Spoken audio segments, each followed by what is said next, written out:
नेता प्रतिपक्ष तेजस्वी यादव अगर अपने हिसाब से बिहार को बनाना चाहेंगे तो बिहार कैसा दिखेगा? तेजस्वी यादव को एक बात सबसे पहले उठाना चाहिए कि बिहार सरकार ने ज़मीन सर्वे को लेकर नोटिफिकेशन जारी कर दिया और ज़मीन सर्वे का काम स्टार्ट कर दिया। लेकिन सरकार ने व्यवस्था क्या किया? जनता के लिए, हम जनता की बात कर रहे हैं। जनता आज लाइन में खड़ी है। तेजस्वी यादव कहाँ है? क्यों नहीं दिख रहा है? तेजस्वी यादव को क्या दिख रहा है? असम, मणिपुर, ये लोग चाइनीज हो गए, ये हिंदुस्तानी नहीं है। जाति जनगणना के लिए ये धरना प्रदर्शन कर रहे हैं। जाति जनगणना होनी चाहिए। दुनिया कहाँ से कहाँ पहुँच रही है और आप अभी तक जाति गिनने में लगे हैं। आपको जाति की संख्या जानना है कि किस जाति में कितने लोग हैं, और बिहार में और पूरे देश में जातिवार करवाना चाहते हैं। जाति गिनने से किसी का कोई भला होने वाला नहीं है, नेताओं को छोड़कर। ये अपने पार्टी के हित के लिए कर रहे हैं जाति जनगणना। बिहार के और देश के लोगों को कोई फायदा मिलना नहीं है इससे। जाति जनगणना होनी चाहिए, लेकिन जाति जनगणना करने के बाद सार्वजनिक नहीं होनी चाहिए।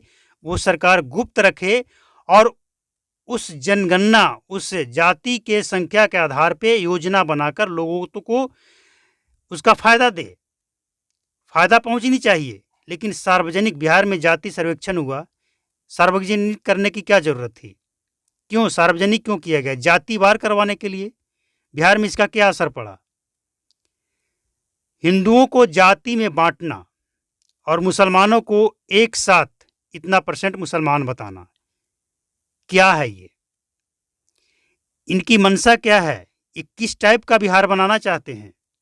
बिहार में या पूरे देश में जाति धर्म गिनने की जरूरत नहीं है। जरूरत है गरीबी, और गरीबी रेखा से नीचे कितने लोग हैं, चाहे वो किसी भी धर्म किसी भी जात के हों, क्या फर्क पड़ता है? अब कोई सबसे ऊंची जाति का है लेकिन सबसे गरीब है, तो क्या उसका दोष ये है कि वो ऊंची जाति में जन्म लिया है, उसे सुविधाएं नहीं मिलनी चाहिए?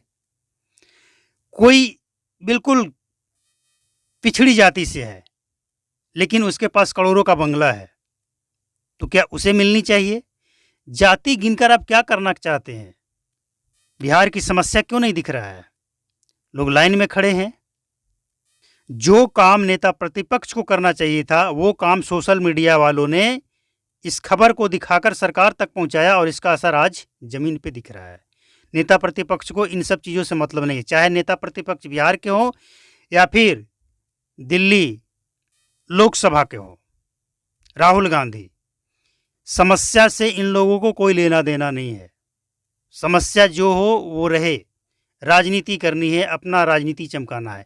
लोकसभा चुनाव में इन लोगों ने संविधान खतरा, जाति वाति क्या क्या करके अपनी सीट को ज़्यादा ले आए, और इसी को ये लोग अब हथियार बनाना चाहते हैं कि अगर हिंदुओं को जात में बांट दो तो राजनीति चमक जाएगी। इनकी मकसद ये है। जाति जनगणना कराकर ये बिहार का भला करने नहीं चले हैं। अगर जाति जनगणना से बिहार का भला होना है तो फिर सबसे ज़्यादा संख्या आप बता रहे हैं मुसलमानों की, तो क्या महागठबंधन में मुसलमान चेहरा को विधानसभा चुनाव में मुख्यमंत्री चेहरा बनाएंगे? महागठबंधन के लोग सभी राज्यों में मुसलमान को मुख्यमंत्री बनाएंगे? ये नहीं बनाएंगे। इनको अपने परिवार से बाहर कोई दिखता नहीं है। एक समुदाय के लिए कहते हैं कि हम, ये मेरे भाई हैं, हम इनके साथ खड़े हैं। दूसरे समुदाय इनके भाई नहीं हैं, उनके साथ ये खड़े नहीं हैं। ये है इनकी पार्टी आरजेडी, जो सभी को साथ लेकर चलते हैं। लेकिन ये कहाँ साथ है? कहाँ? अरे आरजेडी पार्टी में कुछ लोग ऐसे हैं जो इस बात से हैरान हैं ये तेजस्वी यादव का किस तरह का उटपटंगा बयान है।